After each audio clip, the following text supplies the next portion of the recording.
acuerdo con nuestra confesión de fe, que está sustentada por las Escrituras, que el ser humano no es un accidente, tampoco es un animal más avanzado, sino que creemos que somos la corona de la creación.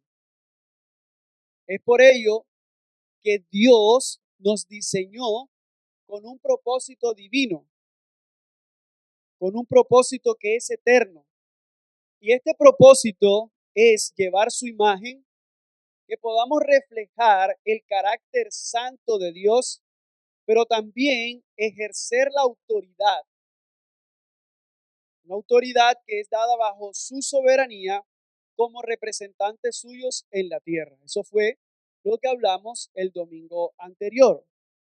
En la mañana de hoy vamos a continuar con el estudio de nuestra confesión de fe en este tema que es titulado La creación, la providencia y el hombre. Y lo que vamos a hablar es la creación del hombre a imagen de Dios, la segunda parte. Ya hablamos una primera parte el domingo anterior. Así que en esta segunda parte, como iglesia bíblica de la ciudad, en nuestra confesión de fe, creemos que todos los seres humanos han sido igualmente creados a imagen de Dios. A pesar de los efectos de la caída sobre la humanidad pecaminosa, todas las personas siguen siendo portadoras de la imagen de Dios, capaces de tener comunión con Él y poseedoras de una dignidad y un valor intrínsecos en cada etapa de la vida, desde la concepción hasta la muerte. La redención en Cristo restaura progresivamente a hombres y mujeres caídos a su verdadera humanidad a medida que son conformados a la imagen de Cristo. Esta es nuestra segunda parte de lo que creemos como iglesia en relación a la creación del hombre a imagen de Dios. Y estos argumentos los vamos a desarrollar, los vamos a estudiar en dos partes. Así que en dos partes vamos a hacerlo, y la primera parte es que creemos que todos los seres humanos han sido igualmente creados a imagen de Dios, y que a pesar de los efectos de la caída sobre la humanidad pecaminosa, capaces de tener comunión con Él y poseedoras de una dignidad y un valor intrínsecos en cada etapa de la vida, desde la concepción hasta la muerte. Esa es nuestra primera parte. Así que estamos en la escuela dominical, vamos a abrir nuestra Biblia. Les invito a que busquemos en Génesis capítulo 9, versículo 6. Así que abra su Biblia, Génesis capítulo 9, versículo 6.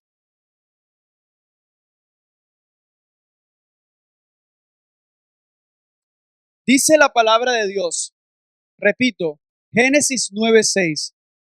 Quiero que tengan el tiempo para buscarlo y para que estemos allí centrados en lo que dice el texto. Cada parte de nuestra confesión de fe, la base y el sustento está en la palabra de Dios. Por eso es que vamos a tener abierta la Biblia. Así que Génesis 9:6, miren lo que dice. El que derrame sangre de hombre, por el hombre su sangre será derramada, porque a imagen de Dios él hizo al hombre. Así que en este versículo, antes de profundizar en él, es importante entender el contexto. Y es que el contexto de este texto es que, ¿qué ha pasado? El diluvio ha terminado, ¿cierto? Las aguas han bajado y Noé con su familia finalmente salen del arca.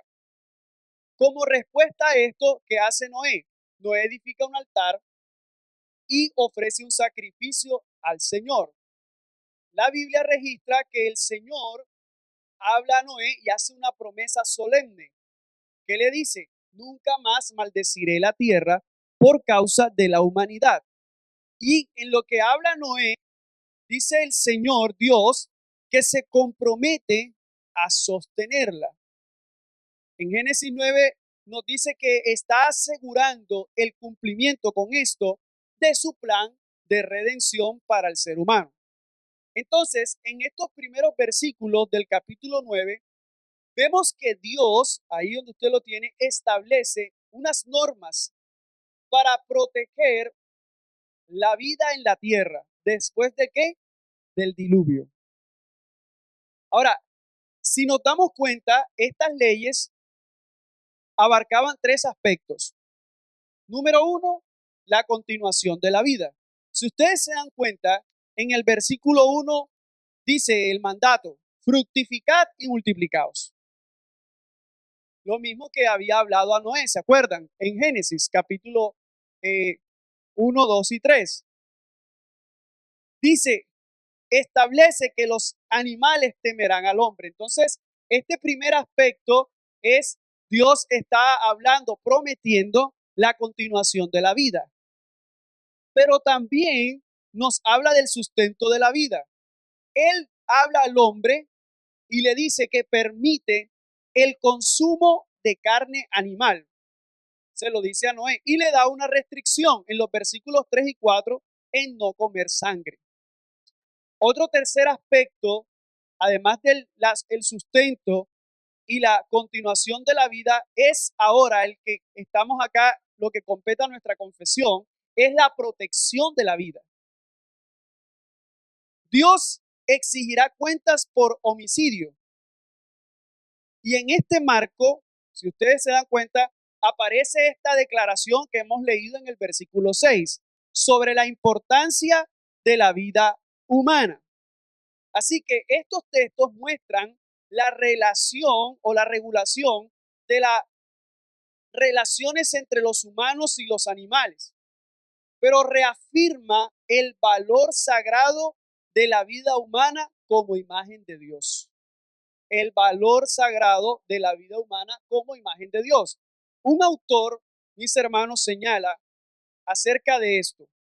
La razón que se diga aquí que el asesinato es un crimen tan odioso que debe ser castigado con la muerte es que el hombre al que se ha dado muerte es alguien que era imagen de Dios, que reflejaba a Dios, era como Dios y representaba a Dios. Entonces, por lo tanto, mis hermanos, quien da muerte a un ser humano, no solo le está quitando la vida a esta persona, sino que está ofendiendo a quién? A Dios mismo. ¿Y por qué? ¿Por qué lo ofende? Porque el mismo Dios, ¿verdad? Está reflejado en dicha persona. Así que tocar la imagen de Dios es tocar a Dios mismo. Es matar, ¿verdad?, al mismo Dios o violentar al Dios mismo. Ahora es en el Antiguo Testamento, pero en el Nuevo Testamento podemos buscar, vamos a la Biblia, ahí en Santiago capítulo 3, versículo 9. Santiago capítulo 3, versículo 9.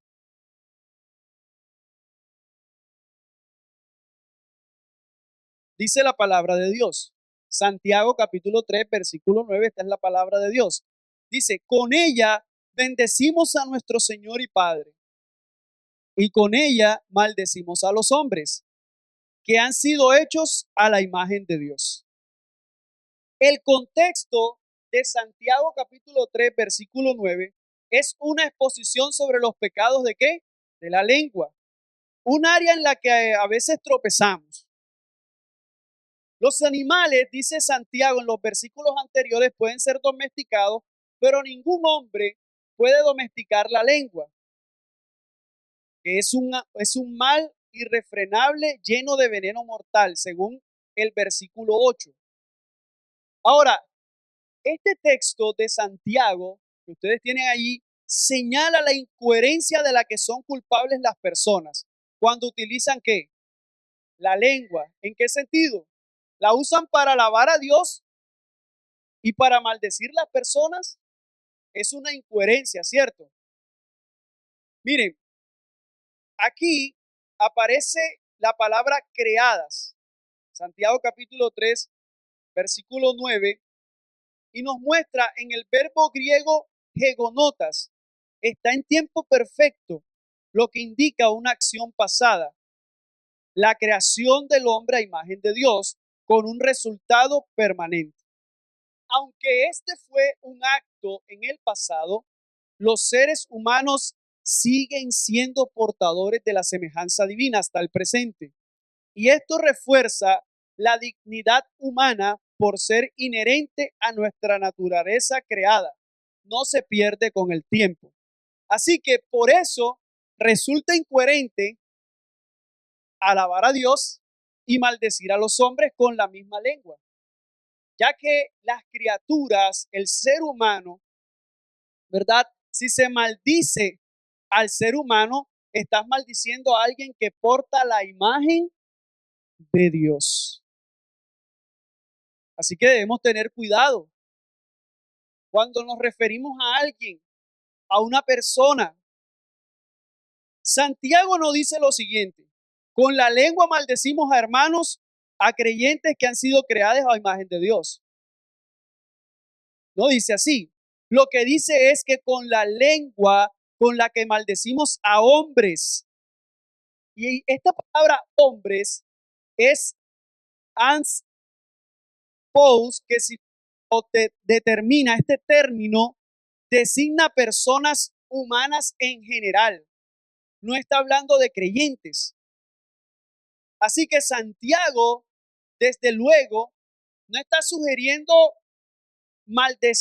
que maldecir sea pecado solo cuando la maldición va dirigida a creyentes.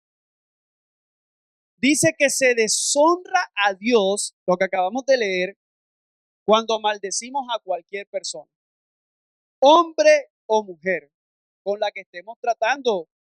O a veces ves en la televisión, o escuchas en la radio, o ves las redes sociales y empezamos a criticar, a juzgar, o empezamos a decir cosas y empezamos con nuestra lengua a maldecir.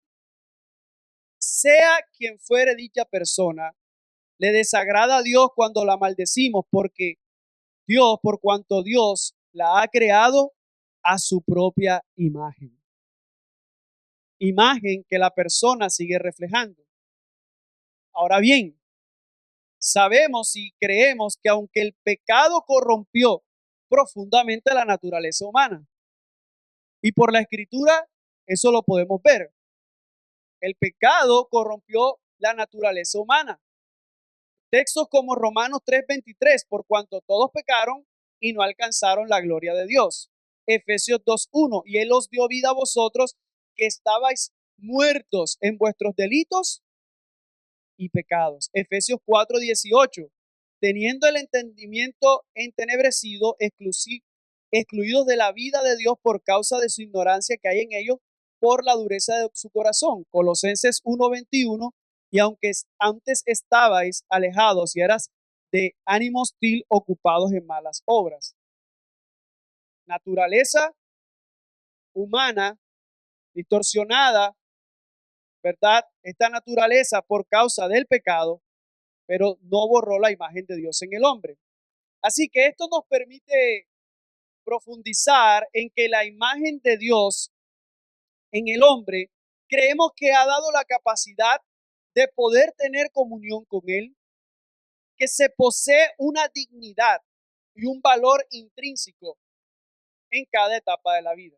¿Qué podemos decir con esto? Estamos hechos a imagen de Dios y que esto provee dignidad para todos los seres humanos. Mis hermanos, desde la concepción nos ha dado dignidad, y esto es un fundamento aún para tener discusiones que no deberíamos tener, pero que hoy la cultura, ¿verdad?, nos está mostrando aspectos, se aprueban cosas como el aborto y demás. Pero miren que desde la concepción hay valor, el valor de la vida. El Salmo 139, versículo 13 al 17 nos dice: porque tú formaste mis entrañas, me hiciste en el seno de mi madre. Textos como Jeremías 1:5, antes que yo te formara en el seno materno, te conocí, y antes que nacieras te consagré, te puse por profeta a las naciones. Entonces, estos dos textos que vemos en la escritura, nos muestra el valor de la vida prenatal, por cual estamos claramente Y vemos por las escrituras que no estamos de acuerdo con el aborto. Pero también hasta la muerte. El Salmo 31:15 nos dice, tuyos son mis días. Y esto nos lleva a meditar y cuestionar la eutanasia, pues la vida es un don divino. Dios la ha dado, pero también es Dios quien la ha de quitar. Mis hermanos, recordemos la promesa de Romanos 14:8, porque si vivimos para el Señor, vivimos. Y si morimos para el Señor, por tanto, ya sea que vivamos o que muramos, del Señor somos. Entonces, en esta primera parte, creemos que Dios ha dado al hombre su imagen, ya lo hemos visto, portadores de su imagen a pesar del pecado, pero esta imagen caída ha de ser redimida. ¿Por quién? Por nuestro Salvador. Y esto es lo que tenemos en nuestra segunda parte de nuestra confesión. Y nos dice, la redención en Cristo restaura progresivamente a los hombres y mujeres caídos a su verdadera humanidad, a medida que somos conformados a la imagen de Cristo. Miren, en Colosenses capítulo 1, versículo 15 nos dice, Él es la imagen del Dios invisible, el primogénito de toda la creación. El autor de Hebreos en el capítulo 1, versículo 3 nos dice, Él es el resplandor de su gloria y la expresión exacta de su naturaleza, y sostiene todas las cosas por la palabra de su poder. Después de llevar a cabo la purificación de los pecados, se sentó a la diestra de la majestad en las alturas. ¿A quién se está describiendo? Pablo, ¿a quién está describiendo y el autor de Hebreos? A Jesús, al Señor. Y lo muestra como una representación exacta de Dios, como un sello que deja una impresión precisa en una moneda. Cristo refleja todos los rasgos del Padre. Esto significa que al mirar a Jesús, como dice el libro de Juan, veremos o vemos cómo es realmente Dios. Jesús les dijo en Juan 14:9, tanto tiempo he estado con vosotros y todavía me conoces, Felipe. El que me ha visto a mí, ha visto al Padre. ¿Cómo dices tú, muéstranos al Padre? Entonces, es por eso que Cristo ha de restaurar la imagen. En el Nuevo Testamento ahora vamos a ver cómo la imagen de Dios, ¿verdad? En el ser humano, aunque fue destruida por la caída, requiere restauración. Así que vamos a ver por las escrituras cómo esta imagen es restaurada, es sanada, pero es de forma progresiva por el Espíritu Santo. Somos portadores, el ser humano es portador de la imagen de Dios, pero necesita del Salvador, ha de ser redimida, y por eso vamos a ver dos textos bíblicos. El primero está en Romanos capítulo 8, versículo 29.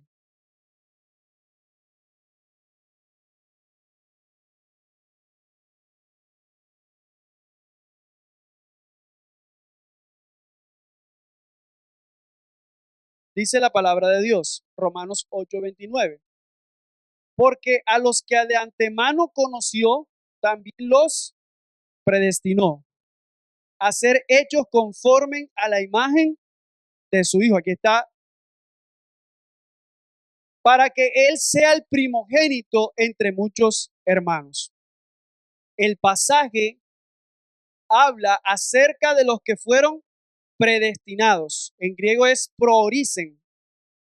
Pero predestinados ¿para qué? Para ser conformes o hechos iguales. Aquí esta palabra es su morfos, a la imagen. Esa palabra imagen es eikon del Hijo de Dios. Entonces, ahí donde usted lo tiene en Romanos, fuimos ¿qué? Predestinados para ser conformados o hechos iguales a la imagen del Hijo de Dios, de manera que el Hijo pudiera convertirse en el primogénito o el preeminente, en el griego es prototokón, entre muchos hermanos. El apóstol Pablo señala algo en Efesios 1:4. Dice, hermanos, antes de que el pueblo de Dios, antes que el hombre hubiera existido o antes de la fundación del mundo, en Efesios 1:4 nos dice que nos conoció de antemano. Y si se profundiza en esta frase, es en el sentido que nos amó de antemano a sus elegidos.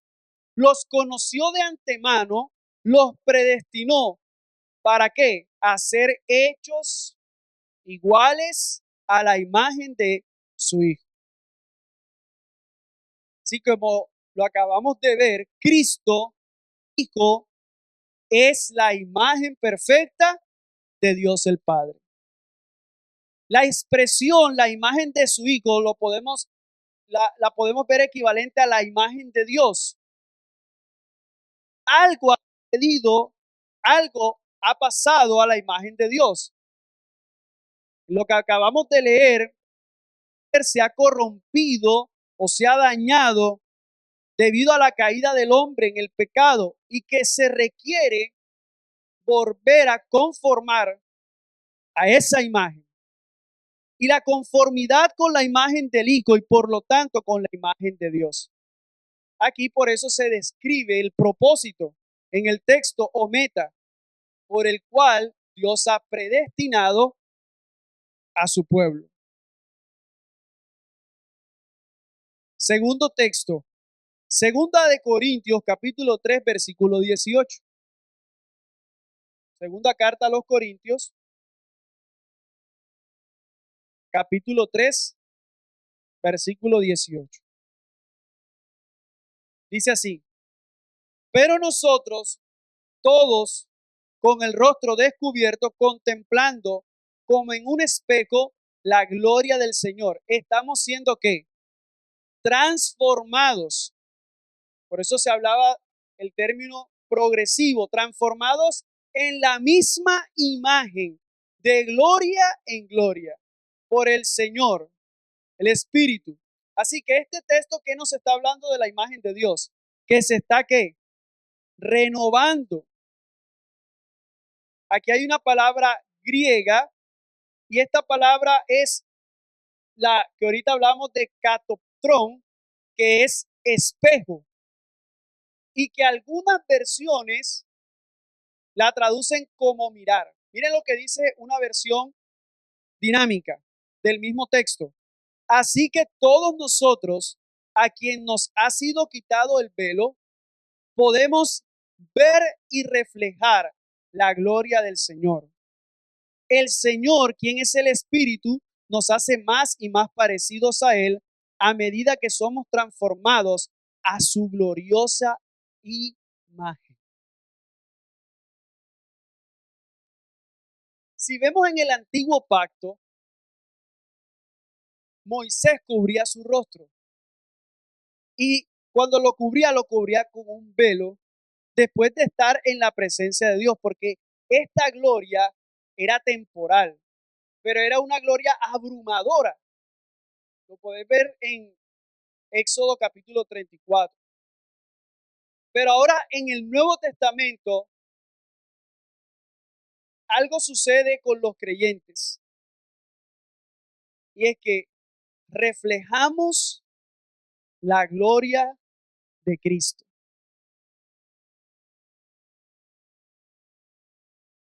Y cuando reflejamos la gloria de Cristo, no necesitamos un velo. Es sin velo. Pues esta transformación de la imagen es permanente, ha sido por posición, pero a la vez es progresiva. La imagen de Dios en nosotros se renueva gradualmente. El mismo texto lo dice. ¿Cómo se muestra? De gloria para parecerte más a quién? A Cristo. para parecerte más a Cristo. Así que los creyentes no solo contemplan la gloria de Dios, que la reflejan, siendo moldeados a la imagen de Cristo por el Espíritu. Así que aquí está esta palabra en tiempo presente. Reflejamos, somos transformados. Así que en 2 Corintios revela que los creyentes estamos viviendo un proceso continuo mientras reflejamos constantemente la gloria de Cristo como un espejo. Mis hermanos, el Espíritu Santo nos va transformando. Lo hemos dicho, hay un avance de gloria en gloria.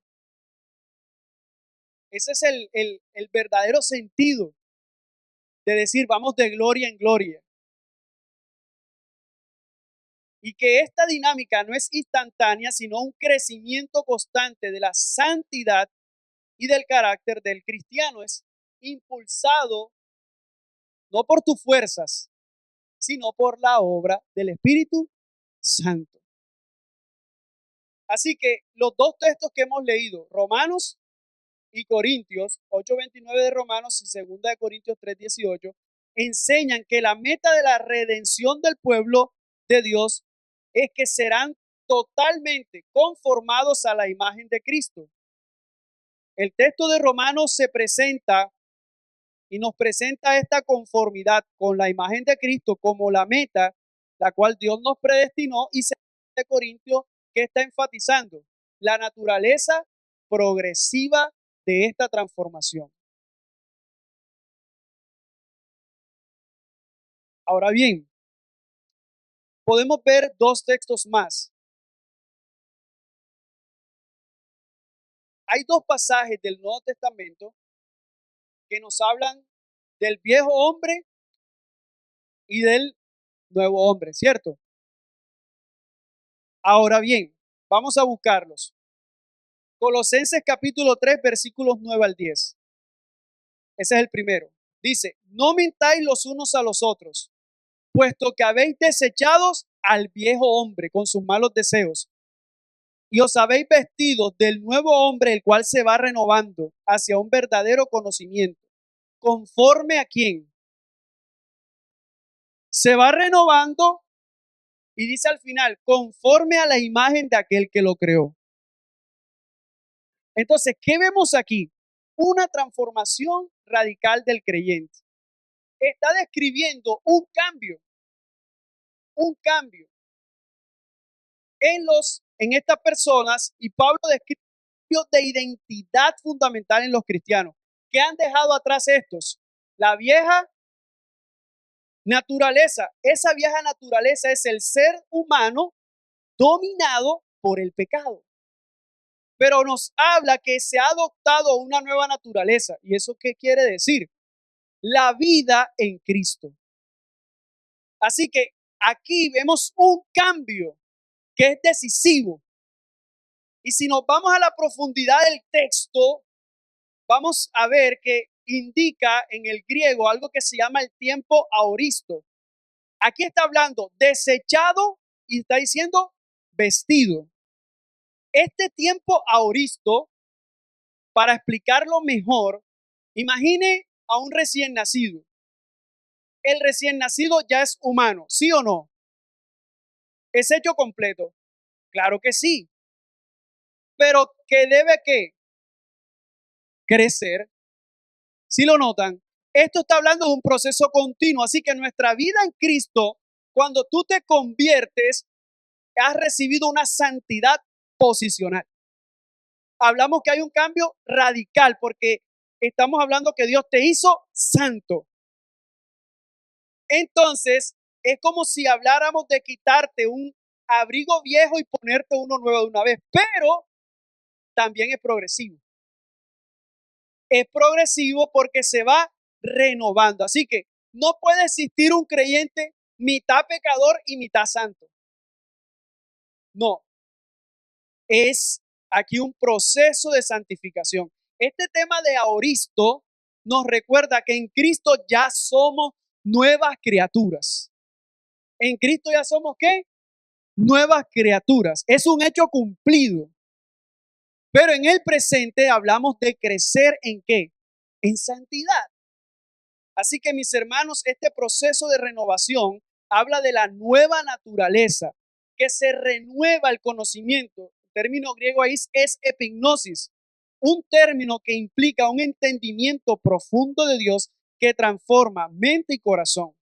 Este crecimiento los acerca, esto lo que está haciendo es que nos acerca cada día más a la imagen del Creador, restaurando lo que el pecado que hizo. ¿Qué hizo con esa imagen? La dañó. Sin embargo, mis hermanos, escuchen esto, la meta final va más allá de la condición original. La redención en Cristo, ¿sabes qué va a hacer con esta imagen? Llevará al creyente. Nos vamos a presentar delante del Padre perfectos, sin pecado. Efesios 4, versículos 22 al 24. Pablo dice, en cuanto a vuestra anterior manera de vivir, os despojáis del viejo hombre, que se corrompe según los deseos engañosos. Mira lo que dice el 23. Y que seáis que, aquí también vemos ese tiempo auristo, despojados. Pero también nos dice que nos vamos que renovando en el espíritu de nuestra mente y os vistáis del nuevo hombre en el cual en la semejanza de Dios ha sido creado en la justicia y la santidad de verdad. Así que vemos aquí una vez más el proceso de santificación. Número 1, abandonar definitivamente la vieja naturaleza, quitarse. Pero también nos habla de renovación continua en la mente y el espíritu. Entonces, ese es en tiempo presente y adoptar irrevocablemente la nueva naturaleza en Cristo. Estas acciones no son meras órdenes, sino es el resultado, es algo natural, es la obra, mis hermanos, del Espíritu Santo. La nueva vida ahora, esta imagen es creada según Dios, refleja su justicia y santidad, un contraste radical de los deseos engañosos del pecado y apunta a la restauración plena. Mis hermanos, esto apunta a la restauración plena de la imagen divina en nosotros. Y esto es un proceso que es gradual. Somos nuevas criaturas en Cristo. Al recibir ese don de la fe, hemos sido convertidos. Somos santos en posición, pero hablamos de una santidad progresiva. Así que, mis hermanos, nuestra identidad en Cristo es un hecho consumado.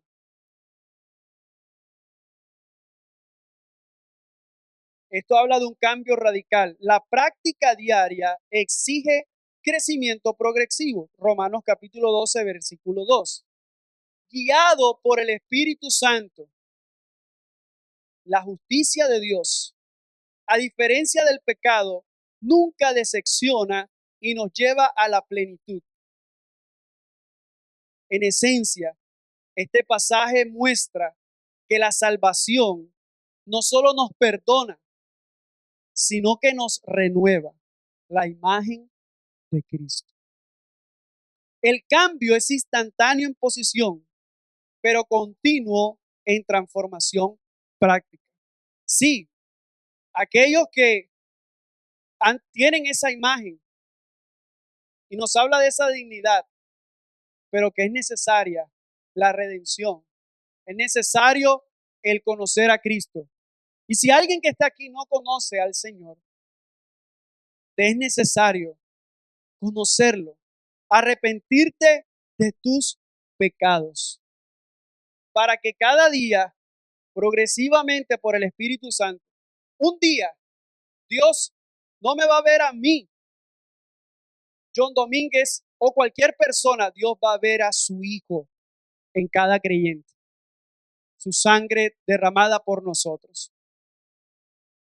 Así que, mis hermanos, en conclusión, siendo fieles, mis hermanos, a la palabra de Dios y en esta comprensión de la imagen de Dios, recordemos estos dos aspectos importantes que hemos hablado en la clase de hoy. Número uno, la imagen de Dios como tal es un aspecto del hombre que no se puede perder, una parte de su esencia y existencia, algo que el hombre no puede perder sin dejar de ser hombre. La imagen de Dios, el segundo aspecto para nuestra conclusión, sin embargo, también debe entenderse como la semejanza a Dios, que se pervirtió cuando el hombre cayó en pecado, pero esta imagen, redimida con Cristo, gloria a Dios, que se está restaurando y renovando en el proceso de santificación.